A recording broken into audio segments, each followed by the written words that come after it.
क्या विष्णु का 10वां अवतार कल्कि अवतार का जन्म ऑलरेडी हो चुका है? आप में से कई लोग सोच रहे होंगे कि कल्कि अवतार तो कलयुग के अंत में जन्म लेने वाले थे और कलयुग का टोटल ड्यूरेशन तो 4,32,000 साल का है।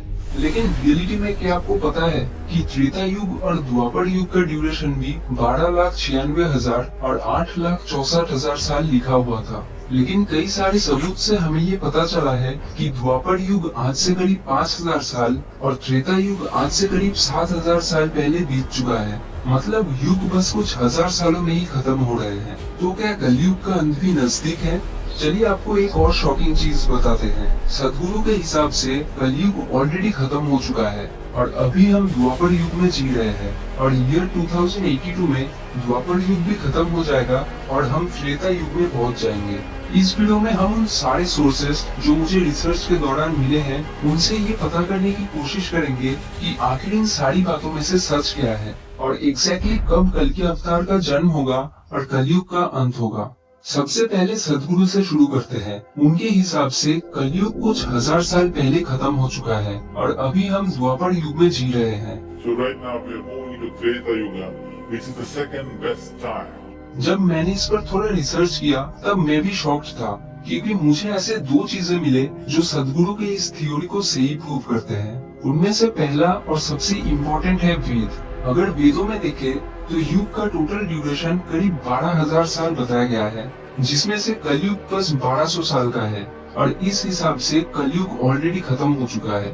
अब दूसरी चीज जो इसको सपोर्ट करता है वो है परमहंस योगानंद के गुरु श्री युक्तेश्वर जी की किताब दी होली साइंस, जिसमें वो लिखते हैं कि युगों का टोटल ड्यूरेशन 12,000 साल की ही होती है, लेकिन युग का जो साइकिल है वो टोटल 24,000 साल का होता है। इसको ऐसे समझिए कि पहले हम सतयुग से कलयुग आते हैं, फिर हम वापस कलयुग से सतयुग की ओर जाते हैं। और ये बिल्कुल सही भी है क्योंकि धरती में कोई भी चेंज इतना सडनली नहीं आता। ऐसा नहीं होता कि आज कलयुग है और अचानक कल से सब अच्छे हो जाएंगे और कल से सतयुग शुरू हो जाएगा। चीजें धीरे धीरे समय के साथ बदलती है।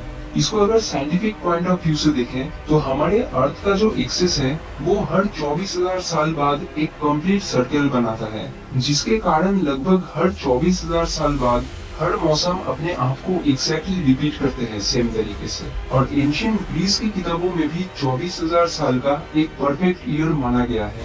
और अगर इसके हिसाब से हम दो कलयुग को एक के बाद एक रखते हैं, फिर कलयुग का टोटल ड्यूरेशन करीब 2,500 साल का आता है, जिसका मतलब फिर से यही निकल रहा है कि कलयुग ऑलरेडी खत्म हो चुका है। लेकिन थोड़ा और रिसर्च करने के बाद मुझे दो ऐसी चीजें भी मिले जो इसको पूरी तरीके से गलत प्रूव करता है, और वो है पुराण और श्रीमद् भगवद गीता।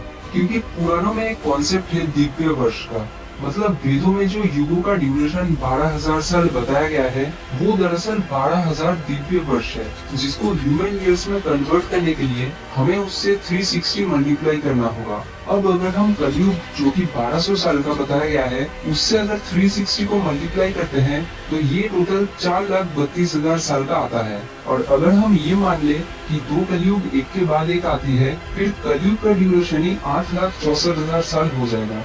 दूसरी चीज जो इसको गलत प्रूव करता है वो है कल्कि पुराण और श्रीमद् भगवद गीता।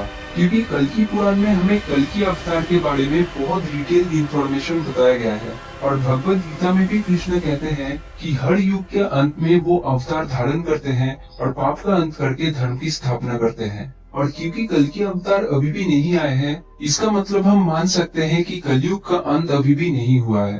तो एग्जैक्टली कब खत्म होगा ये कलयुग? अगर हम द्वापर युग और त्रेता युग के टाइमलाइन का पता कर ले तो उससे हम ये पता कर सकते हैं कि कलयुग कब खत्म होगा, क्योंकि उससे हमें पता चल जाएगा कि रियलिटी में युगों का ड्यूरेशन वेदों को फॉलो कर रहे हैं या फिर पुराणों को। और ये करने के लिए हम रामायण और महाभारत में जो एस्ट्रोनॉमिकल डेटा दिया गया है उनका सहारा लेंगे। रामायण में हमें भगवान राम के जन्मदिन के प्लेनेटरी पोजीशंस दिए गए हैं। जब उस डेटा को प्लेनेटरियम सॉफ्टवेयर में डाला गया तो वो डेट निकल कर आया 10 जनवरी 5114 BC। मतलब आज से करीब 7,000 साल पहले हम मान सकते हैं कि रामायण हुआ था। सिमिलरली महाभारत में भी हमें बताया गया है कि 18 दिन के महाभारत के युद्ध में 2 ग्रहण हुए थे। अब 2 ग्रहण इतने जल्दी तभी हो सकते हैं जब एक सूर्य ग्रहण हो और दूसरा चंद्र ग्रहण। और इस डेटा को जब चेक किया गया तब मिला कि ऐसा पिछले 5000 वर्ष में कई बार हुआ है, लेकिन उनमें से सिर्फ 6 बार ही ऐसे हैं जो महाभारत के समय से मैच करते हैं। और इससे हमें ये देखने को मिलता है कि रामायण और महाभारत में सिर्फ 2000 साल का ही फर्क आ रहा है। लेकिन क्योंकि इतने सालों में प्लैनेट्स कई बार सेम पोजीशंस रिपीट कर सकते हैं, इसलिए हम इसको फाइनल कंक्लूजन नहीं मान सकते। इसलिए हम अब आर्कियोलॉजिकल प्रूफ्स का सहारा लेंगे। आर्कियोलॉजिकल प्रूफ्स में हमारे पास फिलहाल 2 चीजें हैं। एक राम सेतु, जिसका कार्बन डेटिंग करके मिनिमम 7 से 8000 साल पुराना बताया जा रहा है, और दूसरा बे ऑफ खम्बत में द्वारका नगरी का मिलना, जिसके अर्ली कार्बन डेटिंग में तरह तरह के स्क्रिप्चर्स, दीवार और हड्डियों से ये पाया गया है कि वो नगरी कम से कम 9000 से 10000 साल पुराना है। यहाँ द्वारका नगरी राम सेतु से पुराना निकल रहा है, ये इसलिए हो सकता है क्योंकि शायद द्वारका नगरी उस टाइम फ्रेम तक एग्जिस्ट करता था।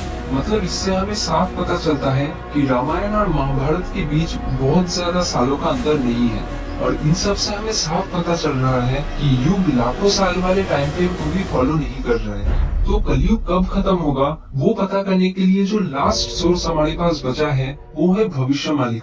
दरअसल आज से लगभग 600 साल पहले ओडिशा में 5 संतों के एक ग्रुप ने मिलकर भविष्यवाणी नाम की एक किताब लिखा था, जिनमें से एक अच्युतानंद दास को दिव्य दृष्टि प्राप्त था, जिसके सहारे उन्होंने कलयुग में घटित होने वाले कई सारे भविष्यवाणियां उस किताब में लिखे थे। उन भविष्यवाणियों में कुछ तो गलत प्रूव हुए, लेकिन इसके साथ कई सारे सही प्रेडिक्शंस भी है जो आप अपने स्क्रीन पर देख सकते हैं। और इस किताब में ये भी लिखा गया है कि कलयुग का धाम मतलब जगन्नाथ पुरी का मंदिर कलयुग के अंत में पानी में डूब जाएगा, और कलयुग का जो फाइनल बैटल होगा वो कटक के एक फोर्ट में लड़ा जाएगा। और उस किताब में उन्होंने इसका प्रॉपर डेट भी मेंशन किया है कि ये सब कुछ साल 2020 से लेके 2025 के बीच होगा। मतलब कलयुग 2025 तक खत्म होने वाला है। और क्योंकि जगन्नाथ पुरी कलयुग का धाम है, इसलिए इस किताब को पूरी तरीके से इग्नोर नहीं किया जा सकता। जगन्नाथ पुरी चौथे धाम होने के साथ ये जगह बहुत इम्पोर्टेंट भी है, क्योंकि महाभारत में हमें देखने को मिलता है कि कृष्ण के ह्यूमन फॉर्म के मृत्यु के बाद जब उनके शरीर को जलाया गया तब उनका पूरा शरीर जल गया, लेकिन उनका जो हार्ट था वो नहीं जला। और लोगों का ऐसा मानना है कि वो इसलिए हुआ क्योंकि वो कोई भी नॉर्मल हार्ट नहीं था, वो एक मशीन टाइप चीज था जो लाइट के कांटेक्ट में आने पर वाइब्रेट करता था। और वो चीज अभी के दिन में जगन्नाथ पुरी के मेन आइडल के वुडन स्टैचू के अंदर रखा गया है। और हर 12 साल बाद इंटायर पुरी के इलेक्ट्रिसिटी को कट ऑफ करके उस हार्ट को लॉर्ड जगन्नाथ के पुराने आइडल से नए आइडल में शिफ्ट किया जाता है, क्योंकि समय के साथ वो चीज लकड़ी के बने आइडल को खराब कर देती है। तो इस वीडियो में बताए गए सारे फैक्ट्स और एविडेंस के हिसाब से हम पहला कंक्लूजन बना सकते हैं कि कलयुग अभी भी खत्म नहीं हुआ है, और दूसरा कंक्लूजन हम ये मान सकते हैं कि कलयुग का अंत 4,32,000 साल बाद भी नहीं होगा, बल्कि उससे बहुत जल्दी होगा। कलयुग कब खत्म होगा उसके एग्जैक्ट समय का कोई भी प्रूफ हमें नहीं मिला है, लेकिन अगर हम भविष्यवाणी को देखें तो उसके हिसाब से कलयुग 2025 तक खत्म होने वाला है। आपका इस विषय में क्या मानना है नीचे कमेंट करके जरूर बताना, और अगर वीडियो अच्छा लगा तो आप इसे लाइक और शेयर कर सकते हैं, और ऐसे ही इंटरेस्टिंग वीडियोस को आप मिस ना कर दे इसके लिए आप इस चैनल को सब्सक्राइब कर सकते हैं।